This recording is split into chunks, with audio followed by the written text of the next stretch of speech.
Yes, c'est en ligne. Bon bah super, je vais attendre quelques secondes que les gens voient que la vidéo a démarré, puis je commencerai à faire ma petite présentation. OK, Et puis je te laisserai après tranquille pendant une demi-heure.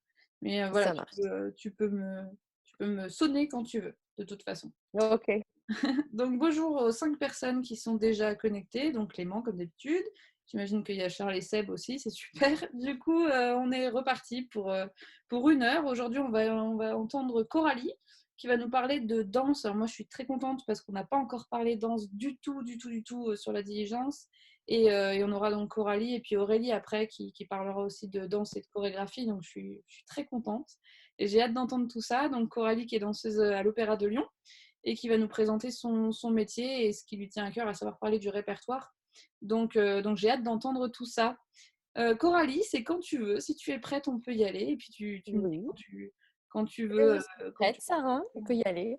Bon, veux. bah, bonsoir déjà, et puis merci à tous d'être là. Merci à Sarah, à toi, Sarah, parce que c'est vraiment sympa, je trouve, cette initiative de faire que les gens puissent rester connectés malgré cette période de confinement. Et du coup, de faire partager nos métiers. Alors, la plupart sont artistiques, hein, je crois, dans tout ce que j'ai pu voir. Et c'est une façon aussi euh, voilà, de découvrir aussi des métiers cachés. Alors, le mien de métier, il n'est pas spécialement caché. En général, on est plutôt exposé, même si voilà, on n'est pas le plus médiatique des arts, mais on fait partie des gens voilà, qui sont sur scène et qui. Et voilà, on n'est pas le backstage, on va dire, tout ce qui est technicien, maquillage et tout ça. Voilà, on est vraiment plus exposé. Et donc aujourd'hui, voilà, moi je me présente, je m'appelle Coralie, j'ai 36 ans. J'ai commencé la danse à 4 ans, à peu près. Ma maman m'avait inscrite à un petit cours de jazz dans ma petite municipalité de Pontarlier, dans le Doubs. Et, euh, et en fait, bon, moi, j'aimais la danse parce que j'adorais bouger. Alors, je faisais de la gym en même temps, de la gymnastique. Enfin, un peu plus tard, j'ai commencé un peu plus tard la gym, mais disons que voilà, j'ai toujours aimé bien bouger avec mon corps et tout ça. Donc, j'ai fait, mais ça n'a jamais été une réelle passion. Je n'ai jamais eu de rêve d'enfant, d'avoir le tutu et d'être la princesse sur scène. Enfin voilà, pas du tout. Bon, après, moi je viens aussi de la campagne, donc on avait un décor autour de nous qui était très rural et j'aimais être dehors, j'aimais tout ça. Mais c'est vrai que ma maman, elle, je pense, qui était une fan de danse, m'a comment poussé, enfin poussé gentiment, c'est que c'était pas, c'était loin de là, c'était pas le bagne d'aller à la danse, pas du tout. Mais voilà, j'ai commencé tranquillement la danse à 4 ans dans un cours de jazz, puis vite on m'a mis au classique parce qu'en fait on me disait que c'était la base de toutes les danses, enfin que en tout cas des danses contemporaines et néoclassiques, il fallait faire du classique pour avoir une sorte de base structurelle au niveau de la danse, au niveau des bras, du corps en général. Et donc, j'ai fait de la danse classique jusqu'à mes 15 ans à Pontarlier, avec une prof qui venait de Paris, mais voilà, qui m'a formée à tout ça. Et un jour, en fait, cette prof-là, quand j'avais environ 11 ou 12 ans, m'a dit, voilà, voilà, votre fille, elle a dit à ma maman, voilà, votre fille, elle a des capacités, il va falloir, enfin, si elle veut, ça serait bien de pousser un peu. Mais ça sous-tend des cours particuliers, donc de l'argent, parce qu'il fallait que mes parents déboursent de l'argent pour payer ces cours particuliers avec cette même prof. Et faire des concours. Alors, il y avait des concours, il y a toujours, je crois, des concours nationaux où les jeunes vont présenter des variations qui sont imposées. Donc, des variations, c'est des comment on va dire ça, des petites chorégraphies qui sont pas très longues en général, 1 minute 30, 2 minutes, et avec des difficultés techniques par niveau. En fait, selon l'âge, on estime qu'on a un niveau et il y a des difficultés techniques qui doivent être acquises. Et donc, on a commencé à faire des concours et c'était une façon pour ma prof de voir si comment je me plaçais par rapport à un niveau national, si j'étais à la ramasse, parce elle avait une idée de ce que je pouvais être, mais elle n'avait pas forcément la vérité. Donc, du coup, voilà, c'était pour elle un moyen de pouvoir, ouais, de m'évaluer et de voir où j'en étais. Et donc, du coup, derrière ça, ça se passait plutôt bien. J'étais toujours relativement bien placée Donc, du coup, on a continué et moi, pareil. Alors, ça n'a pas suscité non plus de passion à ce moment-là. Je le faisais parce que j'aimais bien. Je le faisais avec une amie à moi qui s'appelle Laetitia, qui peut-être nous regarde, qui voilà, faisait partie de… Enfin, qui elle, par contre, vraiment voulait, il tenait beaucoup à ses concours. Et du coup, on faisait toutes les deux. Et après, j'ai une troisième amie aussi qui s'est jointe, mais bon. Et voilà, moi je suivais, j'étais plutôt suiveuse, j'étais contente, mais j'étais pas, voilà. Et derrière ça, ma prof me dit, bon, bah voilà, là, il y a une opportunité qui se présente, c'est qu'il y a chaque année au Conservatoire de Paris, le supérieur, donc le Conservatoire national supérieur de danse et de musique de Paris, qui se trouve dans le 19e arrondissement, fait chaque année des auditions pour recruter des élèves et puis les former. Et donc, il y a 5 ans de formation. Donc, elle, venant de Paris, elle le connaissait bien. Elle avait fait, ma prof, ces années-là, un peu là-bas. Et elle m'a dit, bah voilà, il y a celui de Lyon, celui de Marseille et celui de Paris. Sachant qu'à Lyon, il y a des cours par correspondance quant au suivi scolaire. Donc, moi, j'ai plutôt privilégié Paris et Marseille parce que je ne me voyais pas faire des cours par correspondance. Je me voyais, j'avais pas ce tempérament-là, et je l'ai toujours pas d'ailleurs. Et du coup, je me disais, non, il faut que je sois quand même dans un cadre. Et donc, j'ai tenté Paris, qui se passait en 2 étapes. Il y avait une admissibilité que j'ai passée. Donc, on était, je ne sais plus combien on était au début, peut-être 200. Et ils en prenaient, je ne sais pas, peut-être même pas la moitié. Et donc, moi, je savais que j'étais déjà dans ce premier groupe-là. Et entre-temps, j'avais passé Marseille. Et Marseille, ça se faisait en une fois. C'est-à-dire qu'en une journée, il y avait, on savait si on allait être pris ou non pour accéder à l'école, pour rentrer dans cette école-là. Et du coup, moi, toute la journée s'est passée avec une sorte de cours comme ça à Marseille. Et il y avait des espèces d'étapes. Donc après, à un moment donné, dans le cours de danse, on en virait certains, et puis après, et d'autres. C'était des vagues comme ça qui partaient, jusqu'à ce que moi, je reste jusqu'au bout et je suis prise à Marseille.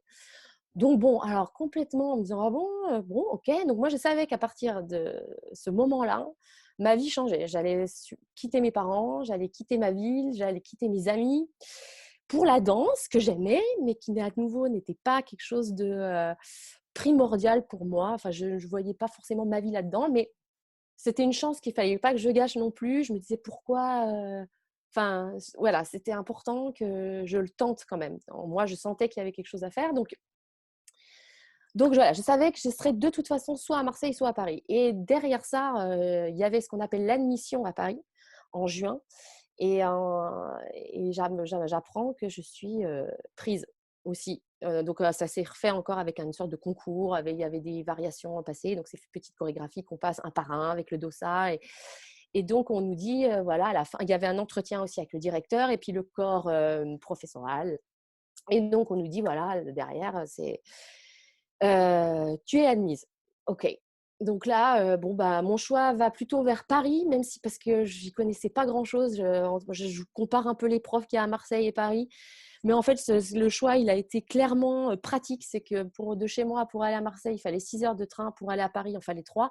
Et du coup, je me suis dit, bah, pour rentrer les week-ends, ça sera peut-être plus simple si je suis à Paris. Donc, Paris.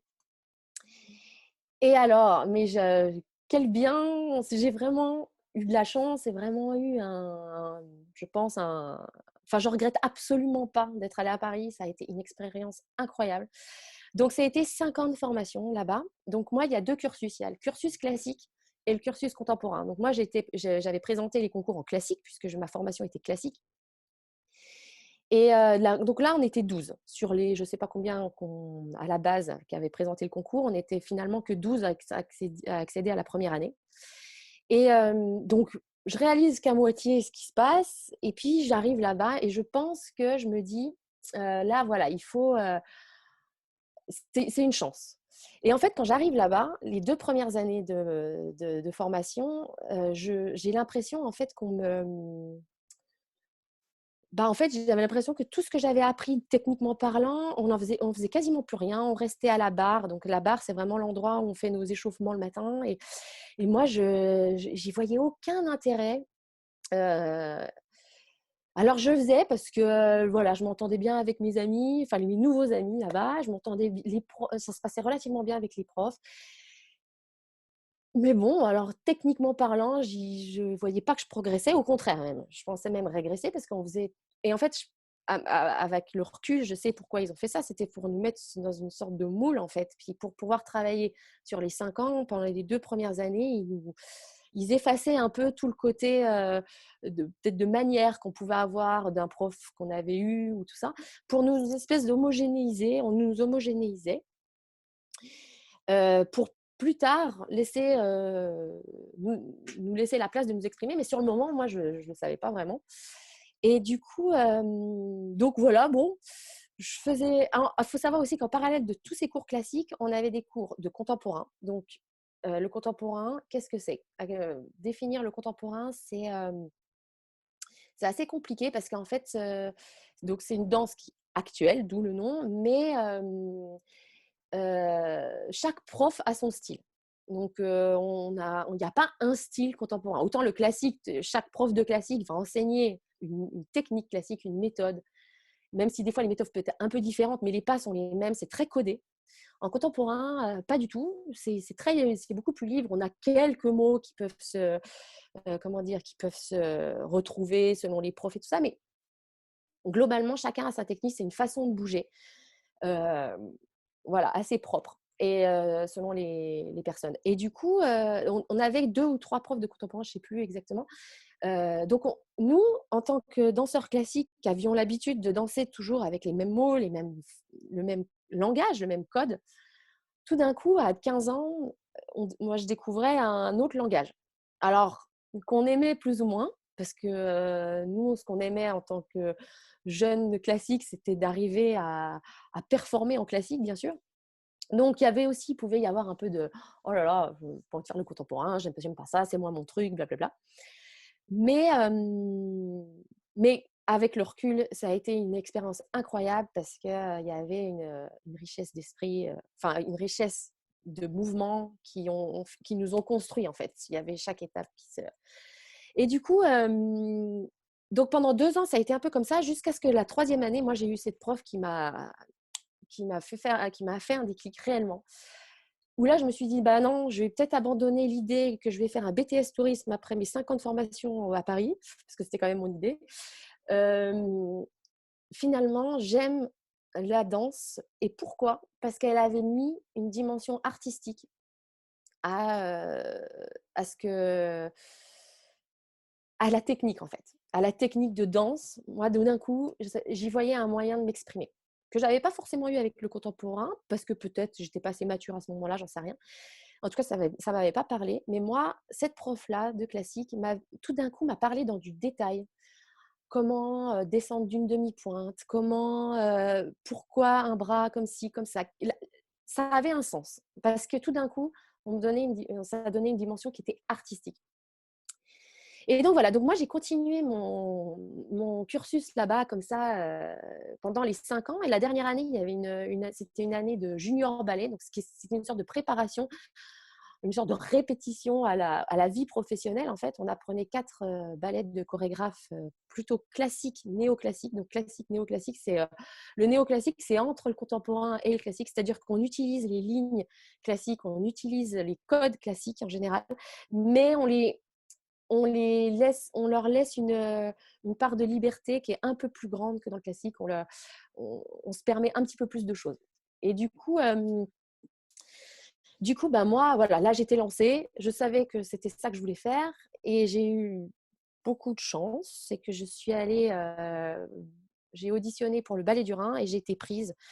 Donc, assez rapidement, j'ai essayé Glasgow en Écosse. J'ai pas été prise là. Et l'audition d'après, c'était le Ballet du Rhin. Et là, j'ai été prise. Alors, ils m'ont pris en tant que stagiaire. Donc, pendant un an, j'étais rémunérée 800 euros. Et pendant un an, mais je faisais le même boulot que les autres, c'est-à-dire que je participais aux répétitions dans lesquelles j'étais castée. Castée, ça veut dire que j'étais distribuée, en fait. Donc, et en fait, le Ballet du Rhin, c'était une sorte donc c'était une compagnie où il y avait un répertoire, ce qu'on appelle un répertoire classique. Donc, moi, j'ai pu danser un Lac des Cygnes, j'ai pu danser Gisèle. On avait même fait une version de Roméo et Juliette. qui était classique plus ou moins. Et il y avait un répertoire qui était beaucoup plus contemporain et néoclassique. Donc, et me sont arrivés des chorégraphes comme Kilian, Jerry Kilian, que j'ai pu tester là-bas, comment dire, voilà, toucher du doigt, on va dire. J'ai touché du doigt ce chorégraphe qui est devenu après une sorte de légende pour moi. Et, et en fait, c'est là où je me suis rendu compte, dans cette compagnie-là, donc j'y suis restée 4 ans, que le classique s'essoufflait en moi, parce que j'avais découvert dans un autre répertoire, donc, qui était plus contemporain, une façon de m'exprimer qui était plus libre et je pouvais y mettre de moi. C'est-à-dire que tout d'un coup, on me disait, bah voilà, le pas, c'est ça, mais interprète-le comme toi, on me laissait cette liberté-là. Alors que dans le classique, déjà dans le classique, en général, ce sont des pièces à histoire.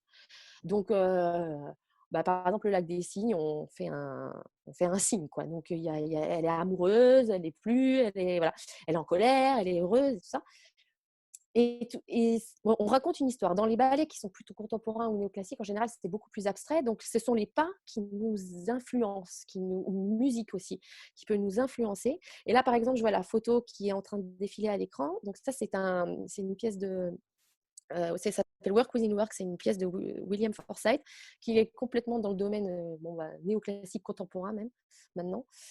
Et cette pièce-là est complètement néoclassique, c'est-à-dire qu'on a les pointes aux pieds, on a des pas qui sont classiques, mais qui sont, comment dire, on extrapole un peu, on pousse les limites du classique. Et du coup, voilà, par exemple, cette pièce-là, on voit déjà, il y a les bras c'était pas la position des bras, elle est pas claire, il y a pas de mots pour dire voilà, ça c'est une seconde position. Non, la seconde position, elle est là, ça n'existe pas. Enfin, c'est un mouvement et on nous dit bah voilà, il faut que tu fasses ça.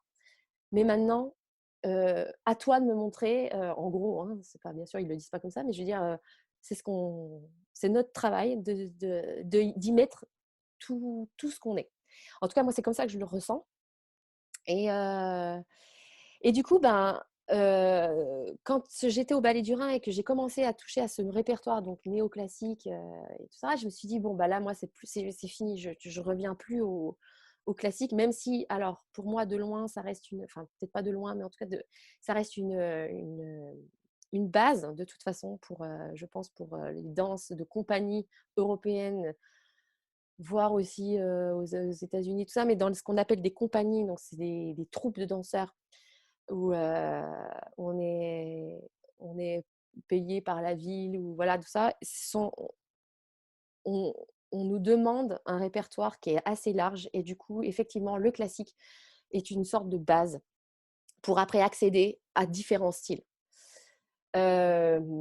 Et du coup, moi, voilà, ce que je me suis dit, c'est que voilà, le classique reste, et en plus maintenant, même le classique comme je le vois, reste quelque chose que je pense que je n'aurais jamais pu faire, je n'aurais jamais pu exceller dans ce domaine-là, parce que déjà, je pense que j'ai un corps qui n'est pas forcément fait pour, et, parce que c'est pas, j'aurais pas forcément pris, moi, comment dire, j'aurais pas trouvé forcément l'envie de toujours me renouveler dans ce répertoire-là. Et alors que dans les répertoires qui sont plus néoclassiques ou contemporains, c'est là où moi je m'y retrouve beaucoup plus.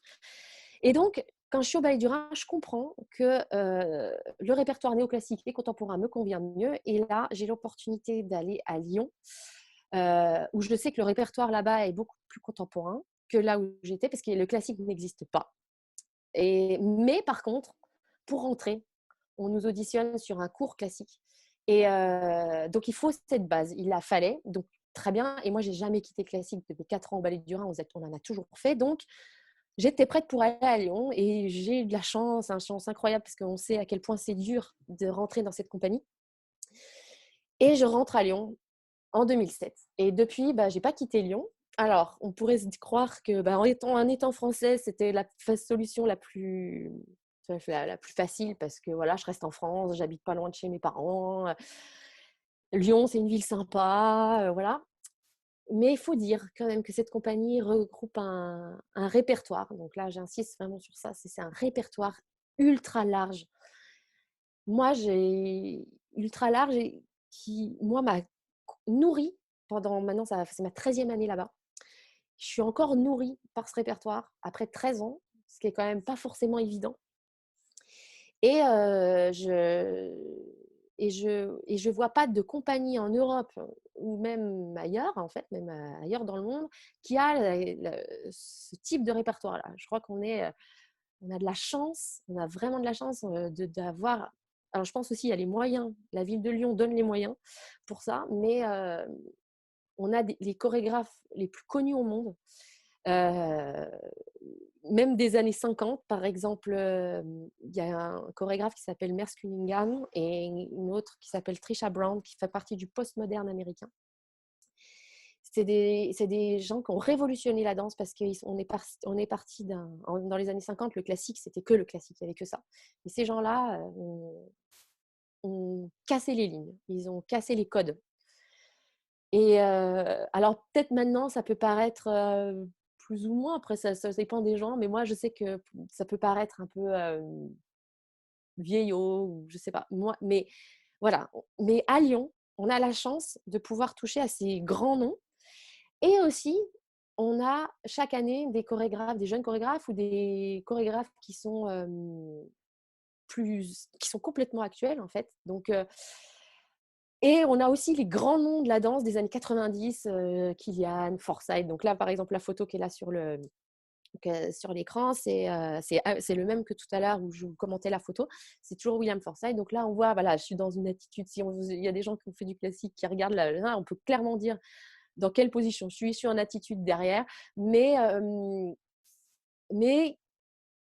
cette position-là n'est pas, je vais dire, ça fait pas partie du code classique de base. On l'a détruit. J'ai la jambe plus haute, le bras trop derrière si je regarde le classique.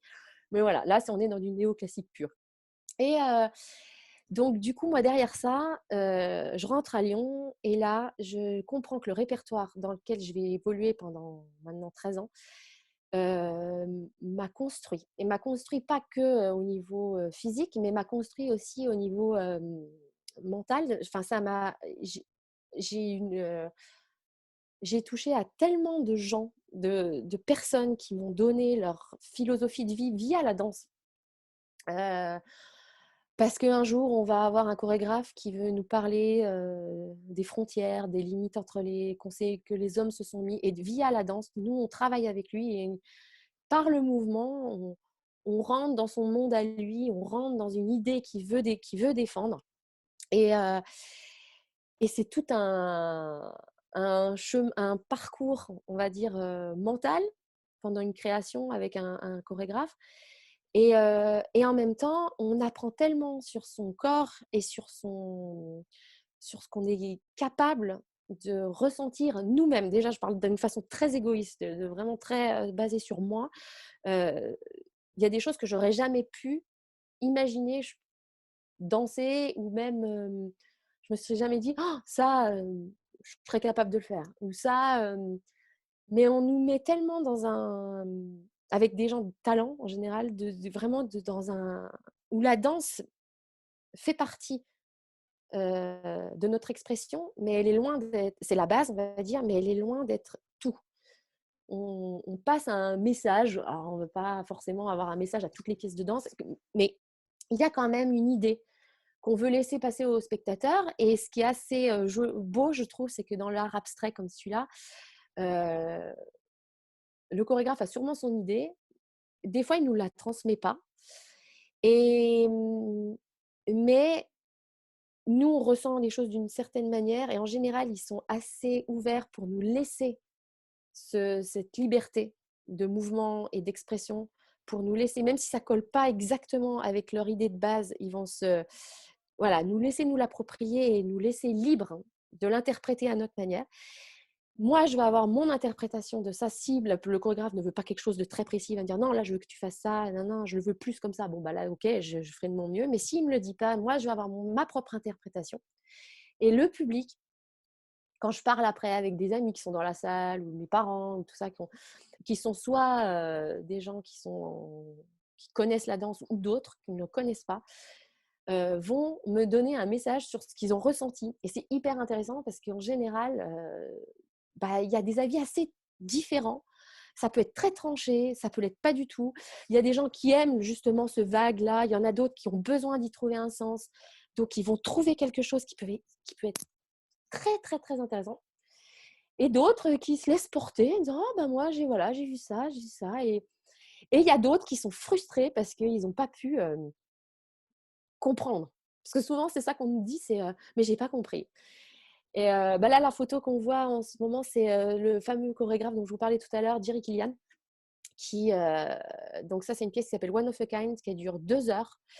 Et moi, je faisais le rôle principal de cette pièce et pendant 2 heures, je ne sors pas de scène. Il y a 2 entractes et pendant même les entractes, je ne sors pas de scène. Alors, les gens pouvaient sortir dans le public, aller prendre leur consommation et tout ça, revenir. Et moi, pendant les quarts d'heure d'entracte, je devais improviser. Alors, mais c'est des expériences incroyables parce qu'au début, ça paraît comme un challenge. Mais 2 fois un quart d'heure de danse, alors que j'ai déjà dansé pendant une demi-heure avant. Qu'est-ce que je vais faire? Je vais être fatiguée. Et puis, j'ai pas qu'un soir, j'en ai plusieurs. Donc, comment je vais faire pour me renouveler, pour me tout ça? Et en fait, euh, ce que j'ai appris avec ces chorégraphes-là et avec ces gens qui m'ont construit dans la danse, ça m'a aussi, j'ai appris sur moi et sur la vie en général, c'est que on n'est jamais meilleur que dans l'instant. C'est-à-dire que vraiment, on a, plus on veut anticiper les choses, moins on est vrai, moins on est juste, et moins les gens perçoivent aussi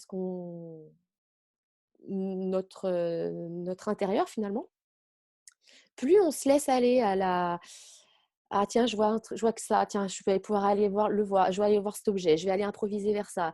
Ah, voilà. Et plus on se laisse libre de ça, plus on fait passer on se surprend déjà soi-même. Et puis, on voit à quel point le temps passe vite. Et ça, je pense, c'est un peu valable dans la danse, mais aussi dans la vie en général. C'est que plus on anticipe en disant: «Oh là là, il faut que je fasse ça aujourd'hui, il faut que je fasse ça, ça, ça, ça, ça». On se met des espèces de peurs, de barrières qui peuvent être assez inutiles. Et du coup, je me dis que vraiment, ça permet de vivre la vie d'une façon plus confortable, en fait. Donc voilà, moi, j'ai appris ça via le répertoire. Et le répertoire d'une compagnie, alors à Lyon, il est assez vaste, mais ça, il y a aussi la relation qu'on a avec nos collègues, parce qu'on est 30 à Lyon, 30 danseurs, il y a 15 filles, 15 garçons.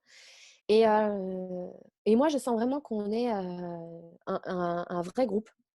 Un vrai groupe. On se connaît très très bien et on se connaît aussi dans nos danses. Et alors, il y avait une pièce qui s'appelait euh, de Pillington, donc de Franck Chartier, où là, enfin, vraiment pour les danseurs, c'était quasiment, enfin, j'allais dire de l'acting, quoi. Il y avait vraiment énormément de théâtre derrière, mais il y avait quelques mots, bien sûr, des phrases et tout ça, mais la plupart, c'était du langage dansé, et mais où les gens devaient se mettre à nu, vraiment. Ce qui est assez impressionnant, enfin intéressant, c'est que nous, dans la danse, on se met à nu d'une façon, mais on se cache derrière un peu une chorégraphie. Enfin, le problème, c'est ça, c'est que souvent, on se cache derrière une chorégraphie et on se laisse pas la possibilité de s'ouvrir complètement. Et c'est dans ces répertoires un peu plus contemporains, en tout cas néoclassiques, que tout d'un coup, on se dit, mais si j'allais là, et si je faisais ça, et si moi je me permettais ça. Et le public, nous on n'est pas comme au théâtre, c'est-à-dire on n'a pas le retour du public. Le retour, on l'a qu'à la fin, on est dans une sorte de boîte noire et on donne, et après ça plaît pas, mais je veux dire, voilà, sur le moment on reçoit pas. C'est pas comme dans le café-théâtre ou tout ça, où là les gens enfin les acteurs, j'imagine, les comédiens euh, sont réceptifs à la seconde sur ce qu'ils donnent. Nous, pas du tout. Et donc, ça nous laisse un champ de bon, bah tiens, je vais me laisser faire ça, tiens. Je vais voir ça. Aujourd'hui, je vais faire comme ça. Sauf que, aussi, dans la danse, on n'est pas que tout seul, on n'a pas que des solos. On a des duos, des moments d'ensemble. Et le duo, en fait, il est surtout là, dans des pièces comme Killian, dont je vous parlais tout à l'heure, dans One of a Kind, ou tout ça, ce sont des duos qui sont tellement sensibles, tellement dans le détail, tellement, euh, je dirais, c'est vraiment du millimètre. Alors, on le répète énormément, mais dans ces moments-là, il doit y avoir, avec le partenaire, une confiance absolue, et aussi comment dire, un échange, un réel échange. Et même si on ne se parle pas, même si on se parle, si moi j'appuie plus fort que d'habitude sur sa main, il va bien comprendre que je suis en déséquilibre et qu'il va falloir qu'il me sauve de ce mauvais pas. Si un jour je me trouve, parce que j'ai fait un plus grand pas que d'habitude, ou lui il a fait un plus grand pas que d'habitude et que moi je ne peux pas euh, faire le pas d'après, enfin où c'est plus compliqué, il, il faut y aller, et en même temps, on a tellement confiance en l'autre on se pousse en fait, on se pousse dans ces limites-là. Je me rappelle d'une pièce qui s'appelle Quintet, pareil, de Forsyth, donc qu'on a vu tout à l'heure. Et en fait, cette pièce-là, il y a on est 5 sur scène, d'où le nom. Et moi, il y a un moment donné, donc à la fin, elle est épuisante, cette pièce, elle est épuisante à la fin. Moi, je voyais des étoiles, j'en pouvais plus. Et à la toute fin du ballet, j'improvise, il y a une sorte de projecteur sur moi, et j'improvise, nanana, je recule, et je dois tomber dans un trou qui est, ce qui est sur scène. Il y a un trou, une sorte de rectangle assez large. Et il y a un danseur qui doit me rattraper, parce que moi, je m'élance dans le vide derrière, et le danseur qui monte sur une sorte d'échelle, enfin une sorte d'escabeau, on va dire, qui est fixée en bas, dans le sous-sol. Il monte et il me rattrape. Et je me rappellerai toujours me dire, là, avant le spectacle, donc quand je suis pas du tout dedans, enfin je suis juste avant, donc je suis pas encore chaude, j'ai pas été imprégnée par la pièce, je suis au début, voilà, je vais découvrir, je vais rentrer dans la pièce, mais j'y suis pas encore. Mais je lui dis, ah tiens, on va tenter le pencher en arrière, et je ne peux pas. Je ne peux pas le faire parce que j'ai trop peur. Parce que je me dis, t'es sûr, hein, t'es là, hein, tu vas me tenir, hein, tu vas me tenir. Et je vais derrière, et je dis, non, je peux pas. Et et je me dis, oh là là, comment je vais faire, comment je vais faire. Et à chaque fois, quand je suis pendant le spectacle, quand j'arrive à la fin, que je suis épuisée, je suis dans mon histoire, dans mon ressenti, dans le vrai, et je me lance et je me pose zéro question, et je sais que mon copain, il sera là en bas et il va me rattraper, et puis on verra bien s'il y a un problème, on verra bien sur le moment, mais ça sert à rien d'en faire tout un, tout un cirque avant. Et en fait, on voit à quel point les répertoires, le répertoire dans lequel j'ai évolué à Lyon m'a permis de me transcender et m'a construit. Euh, Moi, et quand on passe d'un chorégraphe à un autre, c'est pas parce que aujourd'hui je vais faire Forsyth, demain, là on voit par exemple, là c'est le Gisèle de Matzek, que vous voyez à l'écran. Donc là bah voilà, par exemple là c'est un chorégraphe qui a repris une histoire connue classique et qui l'a retransposée avec son langage à lui. Et là voilà, c'est le genre de moment où on se dit, bah moi j'ai évolué dans ma danse, et j'ai évolué je pense, dans ma façon de voir les choses, la vie en général. Et, et on le fait ensemble, on le fait en groupe, c'est-à-dire que je ne suis pas toute seule dans mon histoire. Je suis avec mes partenaires, je suis avec mon groupe de danseurs, et chaque soir est différent. J'ai appris aussi avec ces chorégraphes-là, avec ces gens-là, que la danse ou la vie en général, c'est subtil. On n'est pas que mécanique. Oui, on doit faire un geste, un lever de jambe, n'importe. Bien sûr, on va le faire chaque soir. Mais chaque soir, moi, je vais avoir une humeur qui est différente. Je vais avoir, et du coup, il faut absolument pas que j'essaye de reproduire ce que j'ai. Si je l'ai bien senti la veille, il va pas falloir que je le reproduise. Que j'ai le désir de reproduire exactement ce que j'ai voulu faire, ce que j'ai fait la veille. Et bah là, par exemple, la photo que tu mets, Sarah, c'est une photo de Merce Cunningham, celui dont je vous parlais tout à l'heure, qui dans les années 50 a cassé les codes classiques. Et ces chorégraphes-là, ils sont. Bon, moi, je ne l'ai jamais rencontré, mais on a eu des assistants qui sont venus, et eux qui ont fait leur carrière chez Cunningham, qui nous transmettait son spirit, j'allais dire, sa façon de voir la danse. Et il y en a une qui nous a dit un jour, bah voilà, il nous disait, bah, cassez-vous la gueule, cassez-vous la gueule. Moi, je m'en fiche de voir, mais allez-y, poussez les limites, poussez les limites. Déjà, la chorégraphie est un peu compliquée, c'est déjà assez, ce qu'il crée, c'est déjà des trucs limite impossibles à faire. Et donc, il nous poussait déjà via sa chorégraphie. On arrivait déjà à des trucs, on se disait, oh là là, je ne suis pas sûre de pouvoir faire ça, ça va être compliqué. Mais lui, au lieu de nous dire, oh, tu n'y arrives pas, ben si, tu devrais y arriver, non, non, il nous disait, non, mais vas-y, essaye. Et puis si tu tombes, même en spectacle, si tu tombes, c'est pas grave, tu te rattraperas. Et puis, t'auras. Et un jour, apparemment, c'est arrivé dans la compagnie de Cunningham, c'est elle qui nous l'avait raconté, qu'un jour, cette femme-là s'était plantée, enfin vraiment, elle a eu une saute solo, et voilà, ça s'était vraiment pas très bien passé. Et lui, il était toujours en spectacle, apparemment, il était toujours dans le coin en coulisses, et puis il lui a dit good job, parce que donc il y avait une sorte de, comment dire, de bienveillance envers le challenge. Et, et c'est en général ce que j'ai un peu compris dans ces compagnies, enfin dans cette compagnie à Lyon, c'est que bon, oui, bien sûr, la chorégraphie, c'est une sorte c'est un langage, c'est comme quand moi je parle, j'utilise les codes qu'on m'a appris à l'école, évidemment, parce que sinon personne ne va me comprendre. Mais je dis ce que je veux. Et en fait, la danse, avec ces chorégraphes-là que j'ai rencontrés, la plupart, voilà, il y a un langage, oui. Mais dedans, bah, j'y mets ce que je veux. En général, on a cette liberté énorme. Et donc voilà, je crois que j'ai à peu près tout dit de ce que je voulais, voilà, de ce qui avait été important pour moi dans ma vie de danseuse, en tout cas dans ces compagnies de répertoire. C'est en fait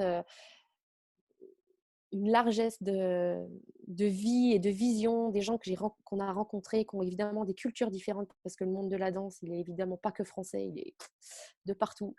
Et, si je parle avec un Américain, il va avoir sa façon de voir le travail d'une manière, et puis avec un Russe, ça sera différent, avec un japonais, chinois, ça sera différent. Mais voilà, il y a une sorte de liberté énorme qui nous permet de nous exprimer et de encore à 36 ans être, comment dire, de toujours découvrir en fait. On redécouvre toujours. J'avais un chorégraphe que moi j'aime beaucoup, Jérôme Bell, qui lui m'a fait comprendre énormément de choses. Alors lui, il travaille sur la non-danse. Donc, voilà, c'est un des répertoires qu'on a à Lyon. C'est aussi la non-danse. C'est des gens qui sont dans le contemporain. Enfin, c'est même pas du contemporain. Je dirais que c'est de l'art vivant. Voilà, c'est de l'art vivant. Et cette personne-là m'a beaucoup, beaucoup appris. Et elle m'a fait comprendre une chose, c'est que c'était notre travail d'être sur l'instant. Et c'était notre travail même si on doit faire 10 fois, 100 fois les mêmes pas, d'y mettre à chaque fois une vérité. Voilà. Et d'être vraiment investi, et pas d'être une sorte de mécanique qui fait son job. Donc voilà. Sarah, écoute, je crois que voilà, moi j'ai terminé sur ce que je voulais dire. J'ai pas... le sujet peut être encore long, mais bon, voilà, je pense que Tu m'entends j'ai terminé. du coup? Tu Tu m'entends? m'entends? Est-ce que tu m'entends? Est-ce que tu m'entends? Oui, c'est bon, je t'entends. C'est peut-être ton micro qui est mal branché. Ouais, c'est bon. Ouais. Ah, super. Bon, j'ai plein de questions à te poser, du coup. Ouais, vas-y. Moi, j'en ai d'autres aussi, donc j'espère que j'aurai le temps de te les poser, sinon je te les poserai en off, mais bon, ce serait chouette que tout le monde entende tes réponses. La Ouais. première question de Clément, c'est une question que c'est vrai que je me pose aussi. Le monde de la danse classique a une image très autoritaire et difficile. À quel point est-ce la réalité? Alors, moi, personnellement, je ne l'ai absolument pas vécu comme ça, parce qu'au CNSM de Paris, alors, comment on va dire ça? C'est complètement vrai. Il y a dans le monde classique, que je connais un petit peu, parce que je ne l'ai pas touché moi de mon expérience personnelle, mais de ce que j'ai pu entendre dire d'amis qui y sont allés, effectivement, il y a un côté très autoritaire et très militaire, on va dire, de la danse. Après, effectivement, il y a une rigueur et dans la danse classique, il y a une rigueur qui doit être là. De toute façon, on ne peut pas l'éviter, ça. On ne peut pas faire de la danse classique. Si on veut être professionnel, on ne peut pas faire de la danse comme ça, machin. Mais effectivement, dans le milieu classique pur, et même dans les compagnies qui sont restées classiques, je dirais que déjà, il y a des hiérarchies, ce qui est assez différent avec des compagnies de répertoire comme nous à Lyon. Nous, à Lyon, on a tous quasiment le même salaire. Ce qui va varier, c'est l'ancienneté. Mais sinon, voilà, il y a quelques centaines d'euros près, mais c'est vraiment pas une énorme différence. Et on est chaque fois remis en question par les chorégraphes qui viennent et qui nous disent voilà, moi j'ai besoin de tel danseur, puisqu'on a tous le même grade, on n'a pas le même, on est tous solistes en fait. Et donc du coup, le chorégraphe, lui, il est libre de choisir qui il veut. Or, dans les compagnies classiques, il y a des grades, il y a les étoiles, il y a les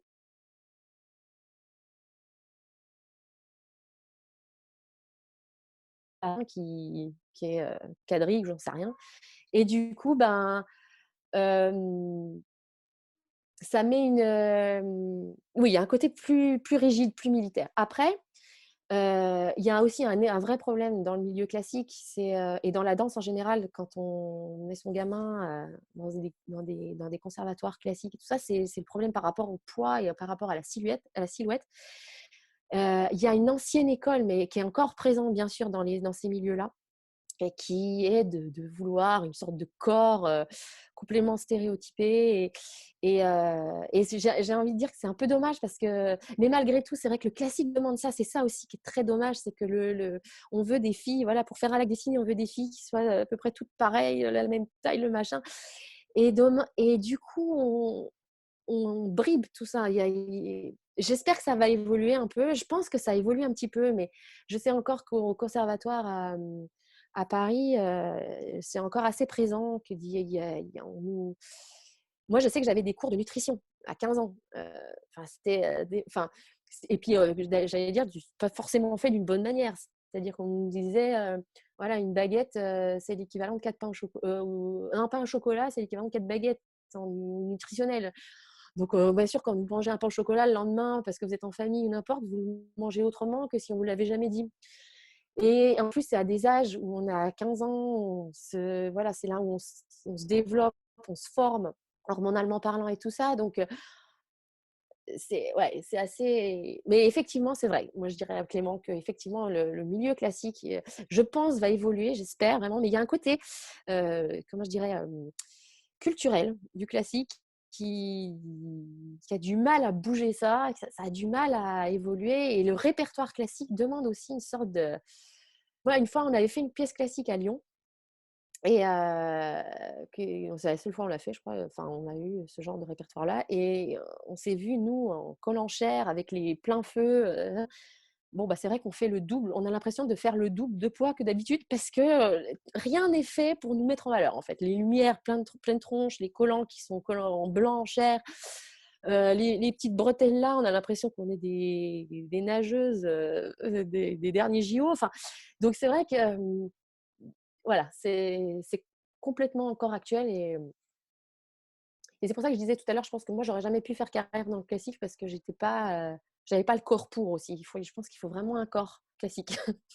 Donc voilà. Justement, il y avait une question de Clément et puis je me pose la même. Qu'est-ce qu'on entend par danseuse étoile? Qu'est-ce que c'est qu'une danseuse étoile ou Attends, un danseur étoile? comment, pardon, j'ai pas entendu ça. Un ou une danseur étoile, comment est-ce que tu définis ça? Parce que c'est vrai que de l'extérieur, on entend toujours parler des danseurs ou des danseuses étoiles et on ne sait pas tellement ce que c'est finalement. En fait, le danseur et la danseuse étoile, c'est vraiment propre au classique. C'est souvent, on nous dit mais t'es danseuse étoile à Lyon. Non, pas du tout. À Lyon, il n'y a pas de danseur étoile, ça n'existe pas. Il n'y a pas d'hierarchie, il n'y a pas tout ça. Un danseur étoile, c'est en fait un danseur dans les compagnies classiques. Donc, c'est les meilleurs, on va dire. C'est ceux qui vont faire les rôles. Par exemple, si je fais un lac des signes, ça sera celle qui va faire le. Donc, il va y avoir, par exemple, je ne veux pas m'avancer trop sur les chiffres, mais je sais pas, il y a peut-être une dizaine de danseuses étoiles à l'Opéra de Paris et on va choisir telle danseuse étoile pour incarner le signe de ça. Mais Danseur étoile, ça veut rien. Enfin, c'est un titre en fait. C'est une sorte de hiérarchie qu'il y a dans les compagnies classiques, mais ça veut rien dire en soi. Enfin, si, c'est un titre. Voilà, c'est tout. Mais nous, dans les compagnies néoclassiques contemporaines, ça n'existe pas, hein. On n'a pas de danseur étoile. Ça veut rien dire chez nous. D'accord, bah tu vois, j'ai appris quelque chose. Du coup, Ouais, ouais. autre question de Clément, jusqu'à quel âge est-ce qu'on peut danser professionnellement à l'opéra? De Lyon. Alors de Lyon, et puis j'imagine que c'est assez, puisque c'est un Alors, c'est métier assez. sportif ou de... Alors, en fait, c'est assez différent. Alors, non, parce que alors, l'Opéra de Paris, évidemment, c'est des privilégiés. Eux, ils ont leur système de retraite. Enfin, leur système, non, pas du tout. C'est le système de retraite normal, mais je dirais à 42 ans, ils sont en retraite. Alors, je crois que c'est. Je ne sais plus si c'est 40 ans pour les filles ou 42 pour les filles, et puis 40 pour les garçons ou 42 pour les garçons. Voilà, il y a peut-être 2 ans d'écart. Je ne sais plus si c'est les garçons qui ont jusqu'à 42 ou les filles. Mais en tout cas, voilà, il y a qu'à l'Opéra de Paris qu'on a ce système-là où à 40-42 ans, on doit partir. Chez nous, en soi, si je voulais rester à Lyon jusqu'à mes 60 ans, rien ne m'y en empêche. Légalement parlant, je pourrais rester. Mais non, bien sûr, en général, les gens partent avant. Alors là, par exemple, dans la compagnie, il y en a une qui a 41 ans. Il y en a une ou deux il y en a une qui a 40 là, on est quelques-unes vraiment à approcher de la quarantaine. Et en général, oui, dans ces eaux-là, parce qu'en général, c'est soit une lassitude du métier qui nous fait dire OK, basta, ou tout simplement des douleurs physiques qui se disent non, mais là, je peux plus forcer comme ça, je peux plus faire ça, je peux plus faire ça. Donc là, en général, on se dit bon, bah, il est temps de raccrocher. Et c'est pas forcément évident parce qu'en général, quand on a fait un métier comme ça passionnant et que derrière, il faut se renouveler dans autre chose, dans des choses parce qu'on a quand même consacré, on a été plongé jeune là-dedans et il y a tout. Enfin, il y a pas mal de choses qu'on connaît peu en fait dans le monde professionnel normal. Enfin, les artistes connaissent bien ça, donc du coup c'est vrai que c'est un peu. Mais nous, on doit se renouveler, on est obligé. On a un moment donné où on doit se renouveler. Donc c'est un moment de la carrière qui est un peu compliqué. Mais et alors après, donc ça c'est en France, mais en France, voilà, par exemple à Bordeaux, je sais que je suis même pas sûre qu'à Bordeaux il y ait une limite d'âge aussi, mais bon voilà, en général c'est une quarantaine d'années, 40, 45. Dans l'intermittence, quand on n'est pas en compagnie, on peut danser. Si le répertoire est complètement faisable pour nous, bah, on peut danser jusqu'à, je sais pas, s'il y en a à 50 ans, ils dansent encore. Après, après, par exemple, quand on va dans les pays comme en Écosse, moi j'ai une amie qui est en Écosse, alors là, pour le coup, eux, c'est. Parce que nous, encore en France, nous à Lyon, on a une reconversion, on nous paye pendant 1 an une reconversion. Donc c'est une sorte ouais, de formation, on va dire. Si par exemple, moi je veux faire de la naturopathie, pendant 1 an, ils vont me payer ma, ma formation. Mais après, voilà, bah, débrouille-toi. Enfin, après, c'est comme ça. Donc, mais au moins, j'ai ça. Mais il y a des compagnies, moi, je sais, par exemple, en Écosse, derrière, débrouille. Enfin, il y a rien, quoi. Et que ce soit ça ou les congés maternité ou tout ça. Donc, il n'y a pas vraiment de règles, je dirais, dans un niveau mondial, mais on va dire qu'entre 40 et 45, c'est la fin. Dans les compagnies, on va dire. Justement, pour continuer sur ces sujets un peu pragmatiques, Mm. on demande aussi quel type de contrat on a par exemple à l'opéra et est-ce que tu as le choix ou non de participer à un opéra auquel tu n'as pas envie de participer par exemple. Alors, non, le type de contrat, on n'a pas le choix. C'est imposé, évidemment. On nous dit, voilà, je t'offre tel contrat, tu le prends ou tu ne le prends pas. Pour les histoires comment dire, s'il y a des pièces qu'on ne veut pas faire. Alors justement, là, on est en train de travailler, parce que je suis déléguée, après 13 ans de compagnie, je suis déléguée. Et du coup, on est en train de revoir le règlement intérieur et ça fait partie des questions. Mais en général, effectivement, bon, il y a très peu de gens qui. Enfin, moi, j'ai rarement entendu quelqu'un qui disait bah, ça, je ne veux pas le faire. Mais si le chorégraphe nous veut et qu'il n'y a pas de raison particulière, par exemple, ce qui pourrait être une raison particulière, c'est la nudité.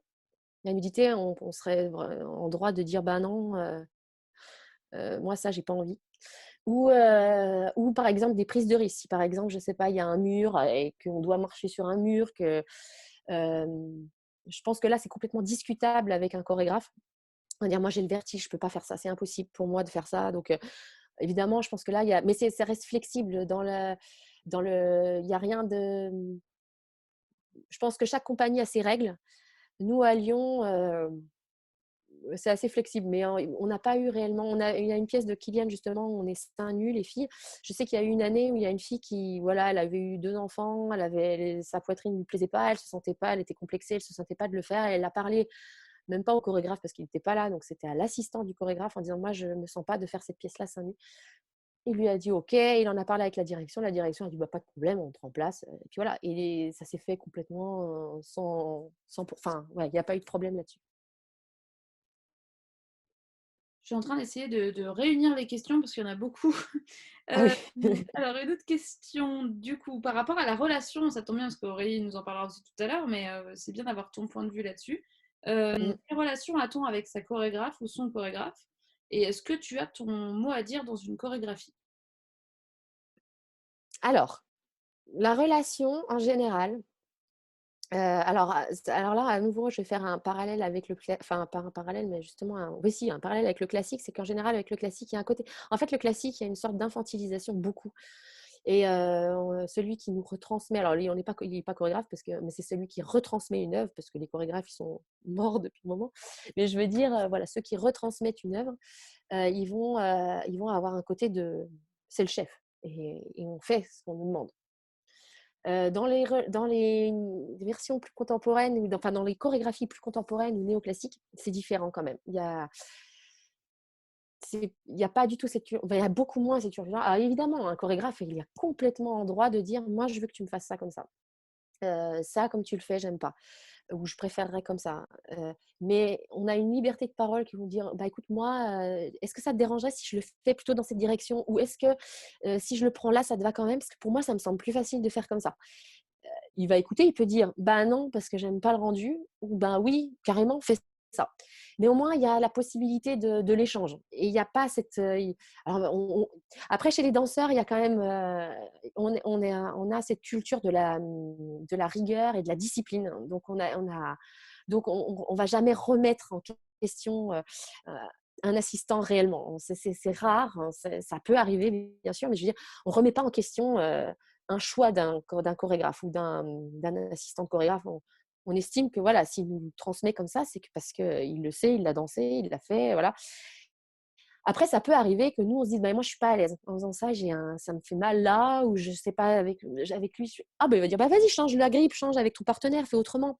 Faites comme ça ça se fait comprendre. Remettre en question une chorégraphie, ça se fait, mais même en général, c'est les chorégraphes eux-mêmes qui disent, parce qu'ils créent sur des danseurs.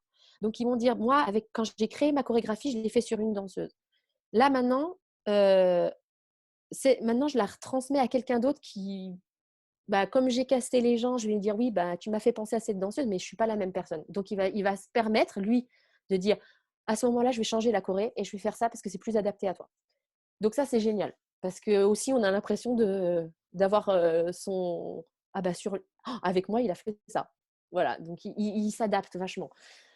Mais globalement, enfin, si on voit une chorégraphie de base et puis comment elle est retransmise, il faut vraiment un œil de quelqu'un qui a travaillé la chorégraphie pour dire ah ça y est, il y a un changement. Quelqu'un qui va voir le spectacle 2 fois, il va pas voir la différence. Mais pour nous, c'est des détails qui sont importants et qui des fois peuvent changer beaucoup de choses. Donc non, oui, il y a une liberté avec nous, mais il y a quand même chez le danseur on parle pas beaucoup. On va pas remettre en question. Il y a une sorte de. Moi, je trouve ça assez beau finalement, mais j'avais vu des répétitions de théâtre. C'était drôle à Paris. J'ai halluciné parce que c'est pas du tout comme ça que ça se passe chez nous, et où la metteuse en scène disait des choses et puis on ah non moi je fais pas ça parce que sinon enfin tout était discuté et c'est vrai que chez nous absolument pas. C'est rare et c'est quand ça arrive. Ça prend 2 secondes, 2 secondes et demie, le chorégraphe dit oui ou non, on fait ça, bim, hop, à faire classer et puis on continue. Quoi. Donc voilà. Je sais pas si ça a répondu vraiment à la question. Oh, si, si, je pense que tu as répondu de manière très complète. Super. Question de Charles. En tant que danseuse pro, est-ce que tu t'intéresses à tous les styles de danse? Que penses-tu de danses qui peuvent sembler extrêmement éloignées du classique et même du contemporain, comme le crump par exemple, que je ne connais pas personnellement? Est-ce qu'elles te parlent ou non, ces formes de danse-là? Alors, les formes de danse, ouais, alors, malheureusement, tardivement, je pense que c'est avec l'âge que je m'ouvre encore plus à ça. Là, on a eu récemment un chorégraphe qui va venir normalement, si tout va bien, si on est déconfiné, en septembre, on va faire des spectacles sur des chorégraphes qui viennent d'Afrique. Et la dernière fois, ce monsieur est venu et puis il venait lui d'Afrique du Sud et il nous a fait vraiment enfin, on faisait de la danse africaine, quoi. C'était juste incroyable. C'est la première fois que je faisais ça de ma vie. Moi, je n'en avais jamais fait. Enfin, c'était pas vraiment de la danse. Si, c'était de la danse africaine, mais enfin, j'ai pas fait un cours de danse africaine. Il nous a donné des clés, en fait. Et c'était juste incroyable. Et c'est là où je me suis dit, mais ça fait combien d'années que je danse et je découvre ça. Je découvre ça, vraiment. Et alors après, c'est tellement dur pour nous parce que nous, malgré tout, on a des espèces de… même si on fait différents styles, ça reste quand même dans un… Par exemple, du hip-hop, moi, si tu me demandes de faire du hip-hop, je, bah, je vais être larguée, quoi. Mais par contre, je pense que je vais m'y intéresser. Je vais avoir une autre approche que quelqu'un qui va commencer la danse, quelqu'un qui a jamais fait de danse de sa vie. Il va dire, ouais, tiens, moi j'ai envie de faire du hip-hop, il aura une autre approche que moi, forcément, parce que moi je connais mon corps, je connais tout ça, mais je n'aurai pas forcément de facilité à le faire. Pas forcément, parce que ça me correspondra peut-être moins et tout ça. Mais moi, j'adore regarder quand sur Facebook, j'ai des copains qui partagent des trucs de hip-hop, de tout ça, de breakdance, de tout ça. J'adore ça. Mais j'admire vraiment parce que je sais que j'en serais incapable. Je serais vraiment incapable de faire ça. Mais la danse, c'est incroyable parce que c'est tellement riche. C'est tellement, tellement riche. Et ça permet de… Enfin, c'est pas comme la gym. Enfin, je veux pas me mettre… Parce que là, on ne sait pas du mouvement pour du mouvement. Il y a quelque chose derrière. C'est le mouvement, bon, la gym, voilà, on doit faire des pas, c'est complexe. On doit faire des figures. Et puis, on doit aller… Puis, il y aura elle qui aura mieux fait que moi parce qu'elle aura sauté. Là, on est dans autre chose. C'est de l'art et ouais, des différents styles de danse. Mais je dois avouer que je m'y intéresse que maintenant, réellement. Enfin, que maintenant. Ça fait quelques années maintenant, mais j'y ai pas, j'y ai pas goûté réellement avant. Donc, voilà, bah, je me dis peut-être que voilà, dans ma deuxième partie de vie. Mais moi, par exemple, j'adorerais faire du tango argentin. Alors, c'est des danses de salon. Voilà. Ça, c'est un truc que je sais que je veux faire. J'ai envie, je ne sais pas pourquoi, j'ai une attirance pour ce truc-là. Je serais sûrement complètement larguée. J'ai jamais fait ça de ma vie. Mais voilà, ça m'attire. Mais les danses aussi complètement actuelles aussi. Alors, le crump, complètement, je ne connais pas trop. Mais je vais découvrir ça parce que du coup, tu m'as mis sur la voie et je Oui, regarderai ils ça ont ce mis des soir. références. Là, je t'enverrai le lien YouTube parce que je ne connaissais pas non plus. Mais voilà, ils ont mis des Ok, références. Du coup, pas de superbe problème. transition. Clément demande, est-ce qu'il t'arrive de danser pour le plaisir? Si oui, est-ce que tu es encore capable de danser n'importe comment comme les gens normaux, quoi? Ah, mais complètement. Mais c'est trop bien de danser pour le plaisir. Mais c'est là où on est le mieux d'ailleurs. Enfin, bon, alors déjà, quand tu dis pour le plaisir, j'imagine c'est hors chorégraphie. C'est-à-dire, parce que je danse quand même pour le plaisir à la base dans mon métier, mais c'est hors contrainte, on va dire. Contrainte de choré. Donc, mais alors, je dois dire que moi, je ne peux pas danser. Si j'entends de la musique, mes premiers trucs, ça va être je vais danser. Euh, et c'est et je pense que je pense absolument pas à ce que je fais et c'est là où j'ai le plus de plaisir au final. C'est quand on arrive à ce stade-là et se dire mais mais ouais, complètement la danse c'est pas que mon métier parce que j'ai fait de la danse et c'est comme ça mais c'est en moi je pense vraiment. Là, il y a mes gamines, l'autre jour, elles ont mis la musique de Tarzan de Walt Disney. Bon, bah, moi, je dansais avec les gamines sur les musiques de Walt Disney de Tarzan. Et puis, ça peut être n'importe quoi, même des fois de la musique classique, ça me prend. Euh, ouais, ouais, si, si. Du coup, j'ai des questions de Christelle qui pose des questions pour sa fille, qui demande, je pense qu'elle est intéressée par cette carrière-là, et qui demande, alors quand on entre à l'opéra, est-ce qu'on est obligé d'être souple? Est-ce qu'on est stressé quand on rentre sur scène? Et est-ce que tu es triste? Est-ce que tu as été triste quand tu es partie de ta famille, quand tu es partie pour étudier la danse? Mm. Alors si, je ne sais pas si sa fille va aller à l'opéra, mais si c'est à l'opéra, c'est encore plus tôt que moi, parce que moi, je suis partie à 15 ans pour le Conservatoire supérieur de Paris. À l'opéra, je crois que c'est 9 ans. Donc effectivement, je peux même pas comparer. Moi, à 15 ans, j'avais déjà alors, moi, oui, c'est un, alors après, moi, on est tous différents, on a des caractères tous enfin voilà, moi, je sais que j'étais pas une gamine qui avait peur et tout ça, donc mais je me rappelle des week-ends où je quittais mes parents et je devais rentrer à Paris dans mon internat. Oui, je peux pas dire que c'était super joyeux à chaque fois, mais bon, j'avais la chance d'avoir des super amis là-bas que j'ai toujours en contact d'ailleurs et heureusement.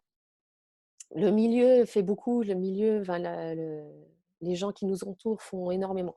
Après, le stress avant la scène, oui, clairement. Le stress, et même encore maintenant. Euh, alors, je crois que heureusement qu'il y a le stress, parce que sinon, en fait, c'est pas du stress de paralysie, c'est un stress où on se dit. Enfin voilà, on va se montrer en public, mais en général, ce stress-là, on apprend déjà à le gérer au fur et à mesure d'une carrière, hein, bien sûr. Enfin, moi, je ne le gère pas maintenant comme je le gérais avant, où je pouvais me laisser avoir. Mais comme je disais tout à l'heure, plus on est dans l'instant, plus on va assumer les choses, en fait. Et ça, on l'apprend avec la maturité, avec avec le métier. Mais le stress, il est là. Oui, on a toujours peur d'un jugement. On a toujours peur, je pense que ça, c'est dans la vie en général. C'est humain. On a peur de se planter. On a peur de tomber. On a peur du ridicule. On a peur. Donc, celui qui va sur scène avec zéro stress, c'est possible. Hein, il y en a peut-être. Mais bah, moi, je pense que ça m'enlèverait quand même une part. Alors, ça peut m'arriver des fois où quand on a fait beaucoup, beaucoup, beaucoup quelque chose, j'y vais pas parce que j'ai peur de mal faire. Mais ça peut être autre chose. Ça peut être un stress de que tout se passe bien, que je me blesse pas, que je fasse pas mal à quelqu'un, parce que des chorégraphies des fois qui sont dangereuses. Il y a des petits stress, mais parce que voilà. Mais ouais, on l'a, mais c'est bien, c'est un bon stress. C'est bien, il faut l'avoir, je pense. Et puis, je sais plus, il y avait une troisième question, c'était par rapport à, attends, tu m'as dit là, C'était par rapport, oh, c'était une question mignonne, c'était est-ce que tu as été triste quand tu es partie ouais. de ta famille pour aller en internat? Ben, oui, je pense qu'il faut pas mentir. Je pense, et effectivement, en fait, on comprend, même si on est petit, on comprend qu'il y a un changement qui va s'opérer, quoi, clairement. Alors moi, je dois dire, pour mes parents, ça a été, je pense, très dur pour eux, mais ils ont évité une crise d'adolescence. Clairement, moi, j'étais trop contente de revoir mes parents chaque week-end. J'ai pas eu de problème de crise d'adolescence et en étant éloignée d'eux. J'avais qu'une envie, c'était de les revoir. Mais oui, mais c'est, je pense aussi un peu nécessaire d'être des fois un peu coupé du monde familial des fois parce que on se forge en fait. Et enfin, je, le milieu de la danse, moi, je l'ai vécu. Alors j'ai eu de la chance parce qu'au Conservatoire de Paris, c'était vraiment, j'ai à nouveau un super groupe. Et du coup, ben, il n'y avait pas de coup bas, il n'y avait pas de. Ça peut exister, il ne faut pas se mentir, ça peut exister que il y a des gens malveillants autour de soi et que du coup, ben, euh, mais c'est là aussi on apprend, on apprend sur soi, on apprend à voilà. Après, c'est aux parents d'être attentifs et à voir à quel point l'enfant est sensible ou non à ce genre d'étapes, quoi. Mais moi, je regrette pas. Je regrette absolument pas être partie à 15 ans. Ça sera à refaire, je le refais, mais les yeux fermés. C'est une bonne Voilà. réponse. Si tant est qu'il y ait des bonnes et des mauvaises réponses. Il y Oui. a une autre question derrière qui n'a rien à voir, donc je suis désolée, en plus on en a encore 7 ou 8 là.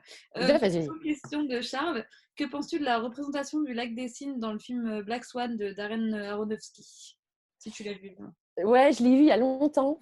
Ouais, bah, bon alors non, mais j'ai trouvé que c'était assez bien réalisé quand même parce que, alors bon, le film en lui-même, moi je n'ai pas spécialement accroché, mais par exemple, tout ce qui était sur la danse, enfin les parties dansées, enfin je me rappelle plus trop vraiment, mais oui, je suis pas sortie de là en me disant: «Oh là là, c'est mauvais là, c'est mauvais». Pas du tout. On touchait quand même à une sorte de réalité.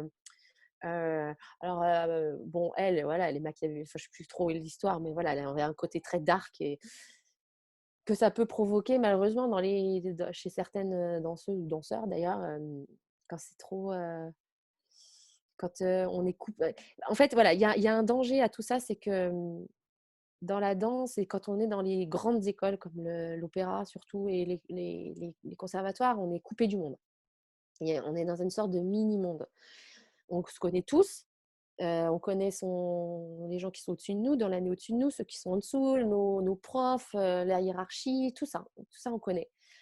Et, mais on se coupe vraiment de la vie réelle en fait. Et ça peut faire vite vriller un peu parce que la seule importance que les gens nous donnent, c'est un retour sur notre travail ou sur comment on prend les cours ou, voilà, ou sur notre poids, ou n'importe.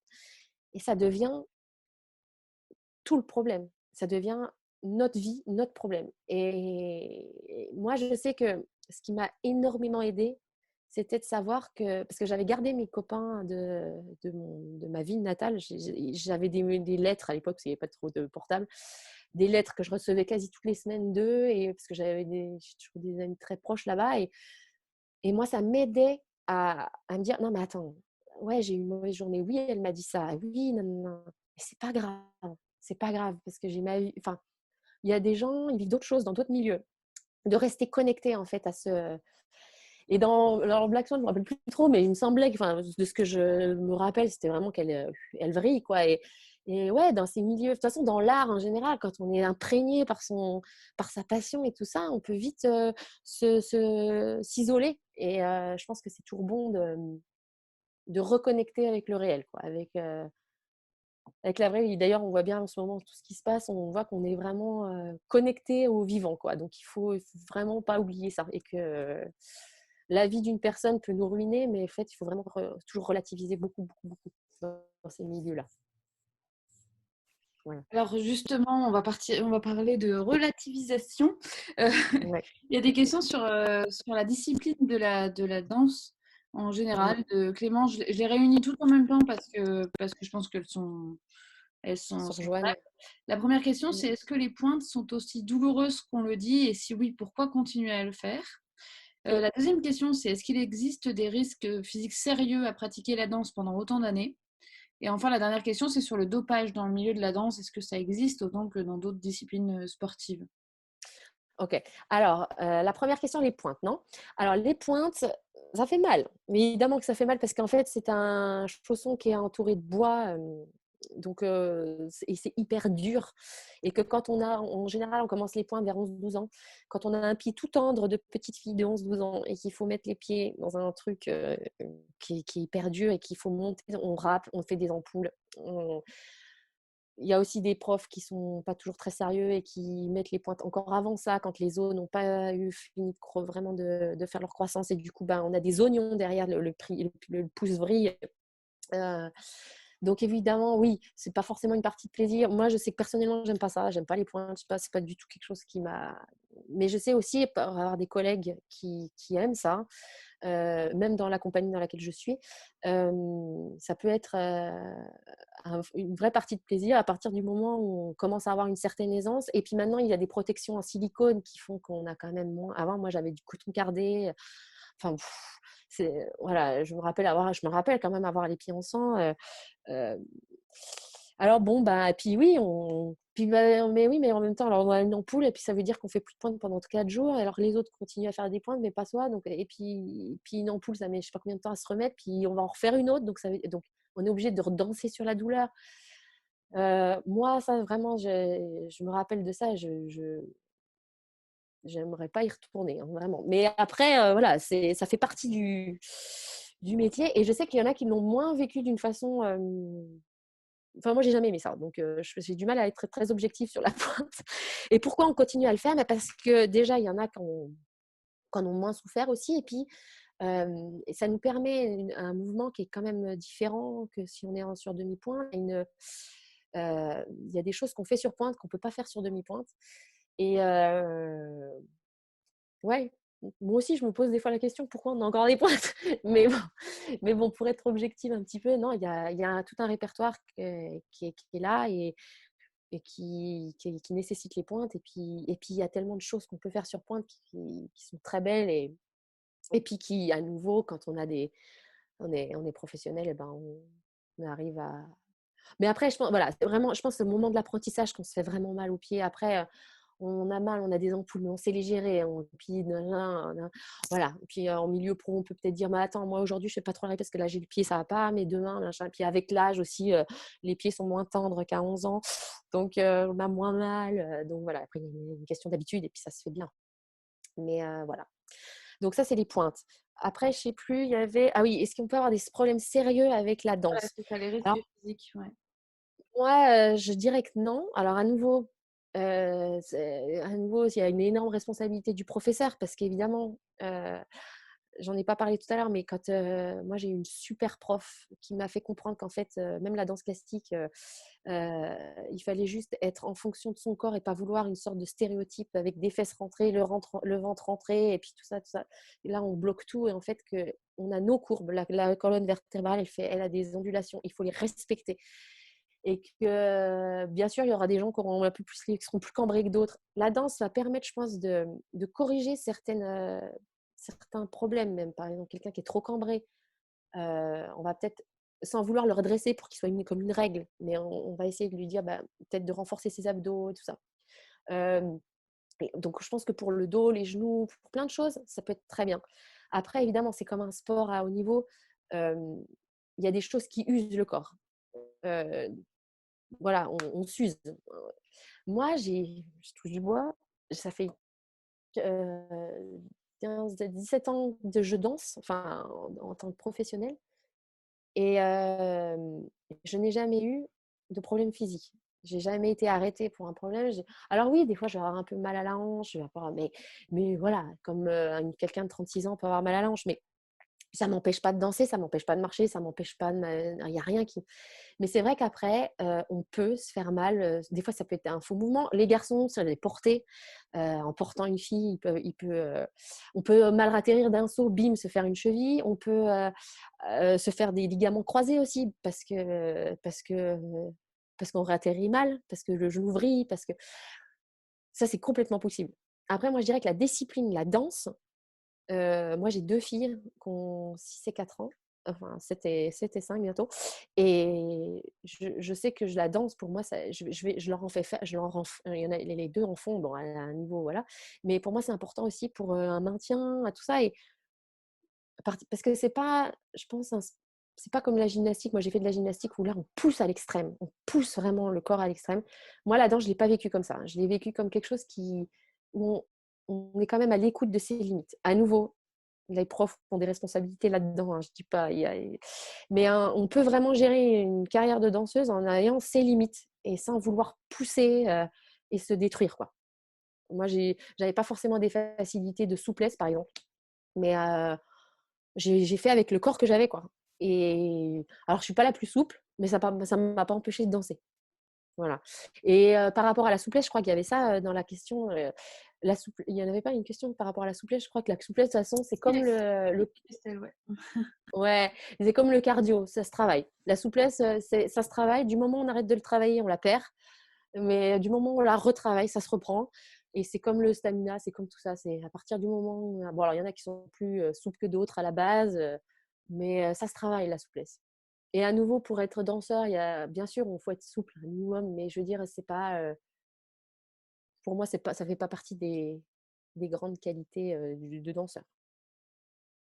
Il y avait la question de Clément et il y a eu un complément de questions là-dessus par rapport au dopage dans le milieu de la danse parce que je pense Ah que oui, ça interroge pas mal. bah, Et moi, le dopage. il y a une autre question par-dessus, du coup je te la rajoute qui vient d'arriver. Ouais.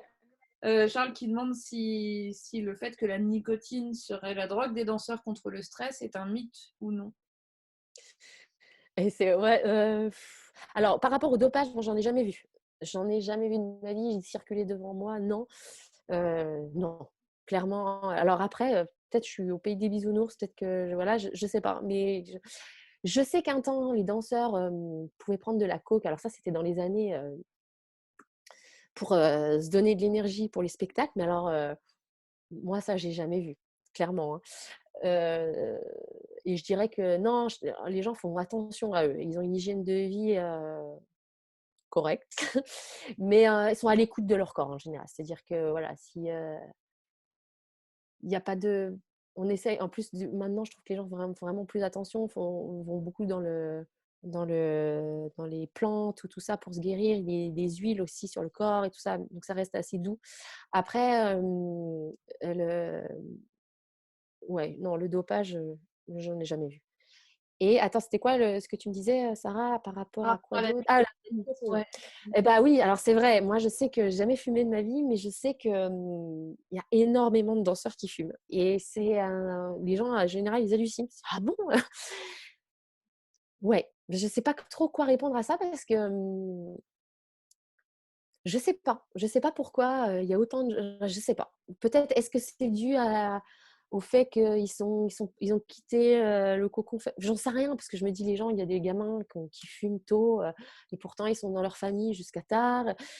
C'est vrai que là on est vite entre jeunes tôt dans la carrière de danseur, enfin même avant, enfin voilà dans les écoles en général on se retrouve à 15-16 ans puis voilà bah, c'est l'âge où on fait des bêtises ou des choses comme ça. Donc, bah, voilà, les cigarettes, il y en a et ça tourne vite. Et je pense qu'on tombe dedans relativement facilement. Mais non, après, il n'y a pas un mythe de la nicotine.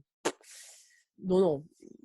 Moi, j'en connais plus qui essayent d'arrêter qu'autre chose. Mais c'est vrai qu'il y en a beaucoup qui fument. Ouais. Mais ouais, rien de bien. Pas plus que chez les comédiens. Ouais, non, vraiment pas. Du coup, question de Clément. Est-ce que le milieu de la danse classique est au point en termes d'égalité de rémunération homme-femme?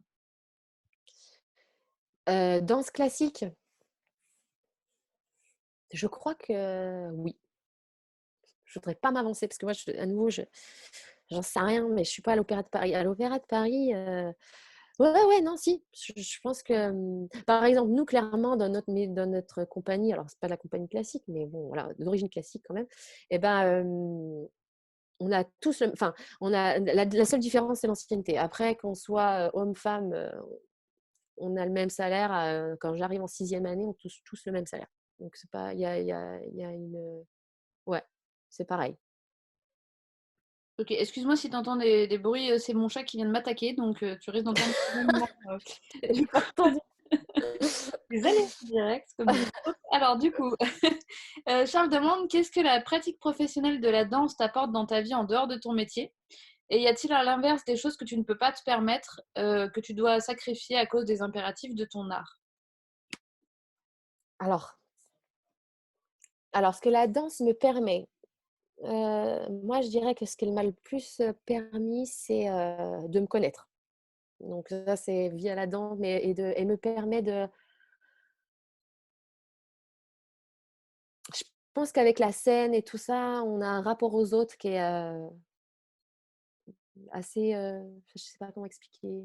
J'ai- Bon, moi, j'ai toujours aimé les gens en général. J'aime bien le contact social et tout ça. Et du coup, je, il y a un côté très, je me cache pas derrière une image ou. Donc, moi, je dirais que la danse, ça m'a permis d'être moi, en fait, tout simplement. Et voilà. Par contre, est-ce qu'elle m'a empêché? Pas grand-chose. Alors, je sais que j'avais pas le droit de faire de saut. Voilà, j'ai jamais fait, mais je sais que j'aurais pas le droit de faire de saut en parachute. Dans mes contrats, on me dit non, pas de saut en parachute, ou bien éviter des sports à risque comme le ski ou n'importe. Bon, moi, j'ai fait du ski chaque vacances d'hiver jusqu'à tard. J'en fais plus maintenant parce que ça m'intéresse moins, mais je veux dire, voilà, j'en ai fait jusqu'à tard. Non, ça m'a pas bridée. La danse m'a pas bridée. Je me suis pas sentie bridée par un même au niveau du régime alimentaire. Je mange complètement normalement. J'ai eu de la chance. Bon, j'ai pas eu jamais eu de réel problème de poids, mais j'aurais pu parce qu'avec des 15 ans, quand on nous dit qu'il faut pas manger ci ou ça peut vite mettre une graine dans la tête et puis on devient complètement parano. Non, mais non, ouais, non, ça m'apporte que du bien, j'ai l'impression, moi, finalement, la danse.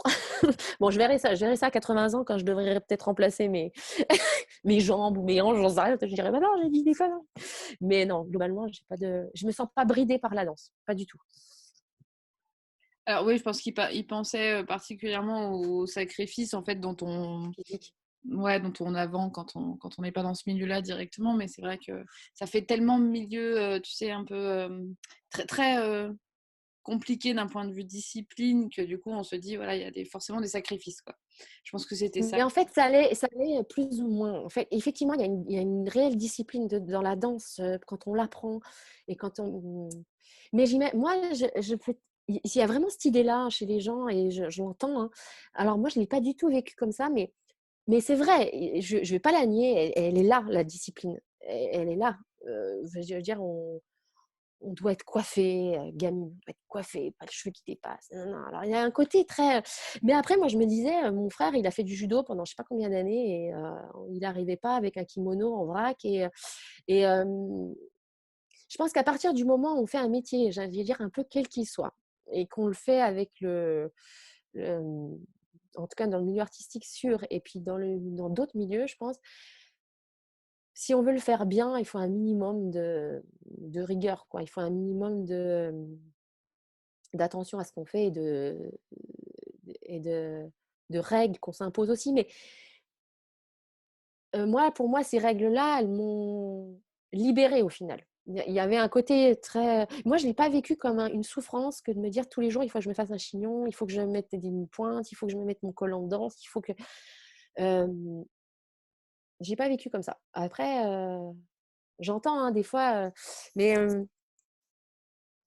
ouais, Non, je pense non, que c'est plus, oui, la légende, en tout cas ce qu'on en voit de l'extérieur, quoi. ouais, je pense qu'il y a beaucoup de ça. Il y a beaucoup, enfin, ça existe, hein. Ça a existé très très fortement. Ça existe encore cette espèce de côté très militaire. Il est là, hein, clairement, hein. Et même moi, je vois, même dans les discussions qu'on a, des fois, c'est tout bête avec la direction de l'opéra ou n'importe. Nous, les danseurs, on est toujours ceux qui, on se tait, on est un peu comme ça. Voilà, on n'a pas les musiciens, eux, ils sont beaucoup plus virulents, ils sont beaucoup plus dans. Voilà, nous, on dit ah, ok. Voilà, il y a un côté un peu. Mais je pense que ça change un petit peu. Et puis, ça ne veut pas dire qu'on est idiot, c'est juste qu'on essaye de faire au mieux avec le. Des fois, on a des règles stupides et on se débat dedans et on va y arriver. Et c'est vrai qu'on n'aura pas forcément toujours le réflexe de remettre en question les règles. C'est pas faux. Et je pense que c'est dû à cette espèce de discipline qu'on a eu gamin. Mais, mais quand même, ouais, j'ai moi, d'un autre côté, elles m'ont libérée, ces règles, à un moment. Mais ouais. C'est bien parce que du coup, tu vois, selon les interviews avec tel ou tel type d'artiste, dans tous les domaines, de toute façon, les contraintes ou les règles, hein, peu importe comment on les appelle, à chaque fois, la conclusion est la même, c'est que ces contraintes-là, elles permettent justement la libération de la créativité. Donc, tu vas dans le sens. Exactement. D'ailleurs, il y a des chorégraphes qui parlent que de ça, qui vont te dire, bon, bah voilà, je vais travailler avec des contraintes. Le mot, ils l'utilisent, ils disent, on travaille avec des contraintes. Alors bon, on va dire, bah pourquoi? Mais, euh, mais parce qu'en ayant une contrainte, clac, on trouve un autre chemin, quoi. Et qu'on n'aurait pas forcément trouvé si la contrainte n'avait pas été là, qu'on n'aurait pas pensé. Enfin, donc des fois, elles nous servent aussi. Enfin, ouais, je suis d'accord avec toi, ouais. Ça. J'ai une question de Charles que j'aime bien parce que je me reconnais dedans. Il te Ouais. demande, à ton sens, peut-on danser pour du public professionnellement sans être hyper, alors il met entre guillemets, fit, c'est-à-dire ne pas avoir la silhouette adéquate a priori. Bah, moi, j'aimerais, oui, j'aimerais que ça soit de plus en plus vrai. Euh, Il y a encore beaucoup ouais, il y a encore, on a l'habitude d'une image de la danseuse, hein, et le premier, le public, hein, moi, j'ai déjà entendu, oh, dis donc, celle-là, elle se porte bien, ouais, tiens, machin. Ah, nous, à Lyon, on a vraiment des physiques très, très différentes, toutes, et tous d'ailleurs, les mecs aussi, mais bon, alors, évidemment, hein, il n'y a pas de. Mais on est quand même assez différentes. Après, moi, j'aimerais vraiment. Moi, je me rappelle, gamine, d'une petite élève danseuse qui était un peu ronde. Elle était, mais moi, je la trouvais magnifique parce mais elle avait une grâce, elle était belle et tout. Et il y en avait une plus sèche à côté que j'aimais beaucoup moins. Enfin, c'est comment les gens nous touchent. Mais malheureusement, c'est vrai que dans le milieu, et c'est pas forcément des fois les gens du milieu, hein. Des fois, enfin, ça a été créé peut-être par le milieu, j'en sais rien, mais en tout cas, moi, je trouve que dans le milieu, maintenant, les gens sont beaucoup plus ouverts par rapport à ça. Mais c'est souvent, nous, les retours d'un public qu'on peut entendre, des réflexions. Donc, des gens qui n'ont pas l'habitude d'une image. Et ça serait bien de bousculer, ouais, un peu. Peut-être que ça sera la danse enfin, qu'on verra peut-être un peu plus tard. En tout cas, dans ces grosses institutions-là, c'est... Moi, j'ai jamais été pesée en 13 ans que je suis à Lyon. Jamais une fois on m'a redit quoi que ce soit sur mon poids. Jamais on m'a dit, tiens, il faudrait que tu perdes 1 kilo, 2 kilos. Jamais, jamais, jamais, jamais. Il est... Donc en ça, j'ai rien à dire. Et même suivant mes collègues, je crois que j'ai jamais eu entendu de gens à qui c'était arrivé. Mais malheureusement, c'est courant, quoi. Ça arrive. Dans d'autres compagnies, je sais que ça arrive. Je sais qu'on le fait, quoi. C'est dommage, ouais. Mais oui, il y a On va passer sur un sujet plus light ou pas, d'ailleurs, je ne sais pas.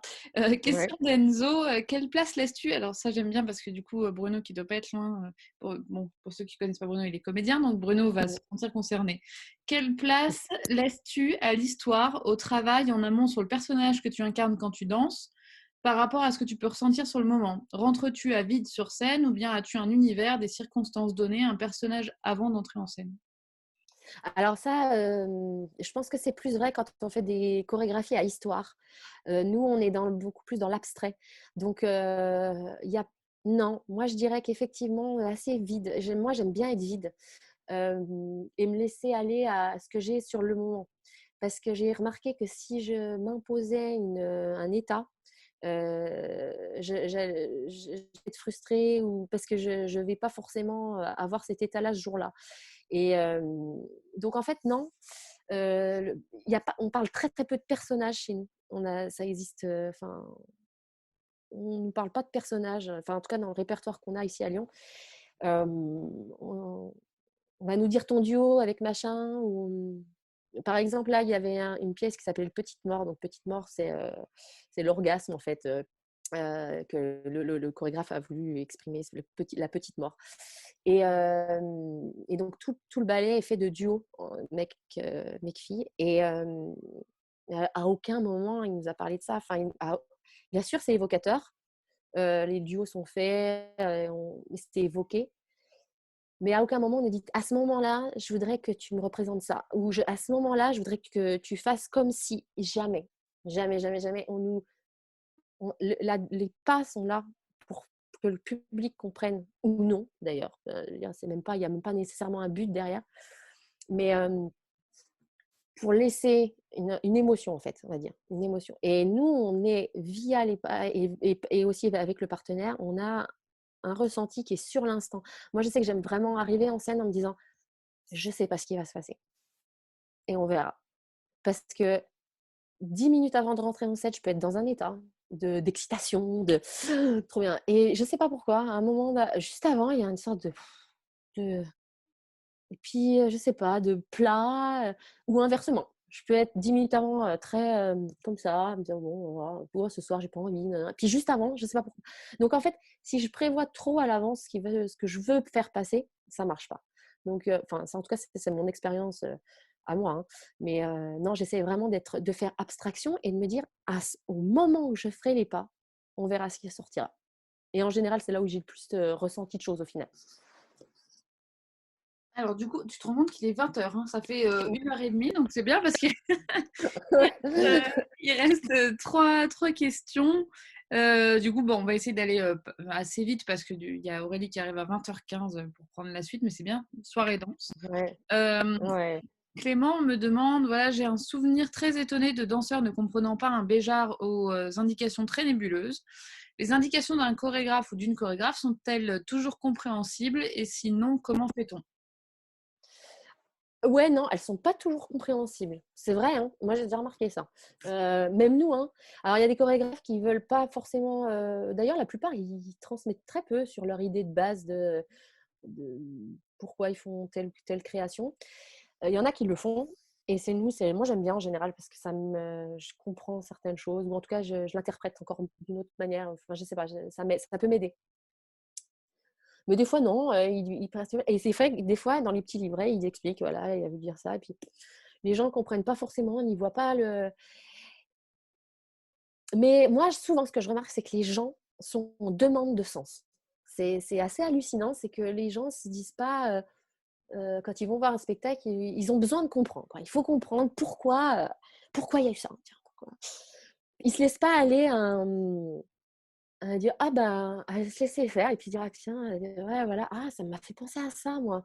Ou ça, moi, bah tu vois, j'ai bien aimé. Ah tiens, ça serait une genre de pièce, il faudrait que je le revoie une deuxième fois. Parce que… Et puis après, ouais, donc des fois, les indications, elles peuvent vraiment perturber un spectateur parce que c'est pas du tout…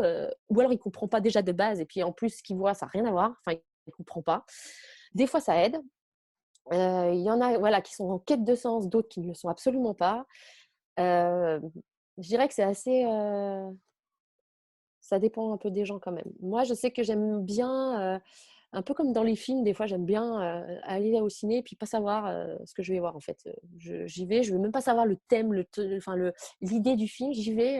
Par exemple, j'ai vu La Belle Époque là, récemment, j'avais envie de voir ce film, je sais pas pourquoi, j'avais envie. Mais je voulais pas savoir de quoi ça parlait. Je voulais pas. J'avais vu juste la bande-annonce, je dis ah, elle m'intrigue cette bande-annonce. Et voilà, c'est tout. Et je voulais pas qu'on me dise ah bah voilà, c'est sur tel sujet ou tiens, il veut essayer de dire ça. Non. Et après, c'est à moi, j'aime bien ce côté-là. Mais bon, après, voilà, on est tous un peu différents, quoi. J'ai adoré La Belle Époque. Voilà, je voulais… Ouais, moi aussi. Hyper émouvant quand j'ai vu ce film. Ouais. Du coup, deux questions qui restent de Gaëlle et Simon. Donc, je te pose les deux à la suite. Mhm. La question de Gaëlle, c'est qu'est-ce que tu penses du fait de se lancer dans la danse contemporaine en tant qu'adulte, donc plus de 25 ans pour lui. Top. Et je te poserai celle de Simon après, sinon je vais t'emmêler les pinceaux. Mais du coup, la question de Eh Gaëlle. ben, ouais, non, c'est top. Il faut, si on a envie de danser, il faut y aller. La danse contemporaine, même à 25 ans, justement, le contemporain, c'est, euh, c'est tellement vaste. Alors après, il y a tout hein, dans la danse contemporaine. Il faut trouver le prof qui convient, qui parle un petit peu. Mais ouais, complètement. Il y a des cours de débutants pour adultes. Moi, je sais que je donne des cours pour adultes en classique. Bon, en classique, mais j'adore les cours pour adultes. C'est génial. Moi, j'ai eu un papy, enfin, un papy, pas papy, je sais pas, il a 55, 60, j'en sais rien. C'était sa première année de danse classique, quoi. C'est incroyable. Moi, c'est génial. C'est des gens, ils se découvrent. Et puis les progrès sont fulgurants en général parce qu'ils sont hyper attentifs, ils ont envie. Donc non, il faut y aller. Puis, faire de la danse contemporaine à 25 ans, c'est vraiment pas trop tard. Du coup, la deuxième question de Simon, et on terminera là-dessus parce que 20h04, c'est bien, Ouais, tu fais quasiment le record là. tu Après. vois. Simon demande, as-tu déjà pensé à l'après-Opéra de Lyon? As-tu une reconversion en tête ou est-ce que tu comptes rester dans le monde de la danse? Alors bah moi, ouais, enfin, on est obligé d'y penser clairement.